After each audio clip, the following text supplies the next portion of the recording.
কলকাতার সুকিয়া স্ট্রিটের কাছে বিরাজমান জীবন্তকালী মা শ্যামসুন্দরী। মা এখানে কন্যারূপে পূজিতা হন। ভক্তদের বিশ্বাস, কাউকে কখনো খালি হাতে ফেরান না মা শ্যামসুন্দরী। প্রতি অমাবস্যায় কেবলমাত্র একটি প্রদীপ জ্বালিয়ে হয় মায়ের আরাধনা। সেই দৃশ্য চাক্ষুষ করতে দূর দূরান্ত থেকে অগণিত ভক্তবৃন্দের আগমন ঘটে মায়ের মন্দিরে। মন্দিরের সেবায়েতরা মায়ের উপস্থিতি অনুভব করেছেন বহুবার। তারা মায়ের নিঃশ্বাসের শব্দ অনুভব করেছেন, শুনেছেন নূপুরের ঝমঝম শব্দ।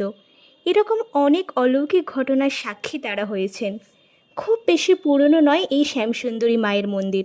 দেবীর প্রধান ভোগ এখানে আতুপ চাল এবং পাকা কলা।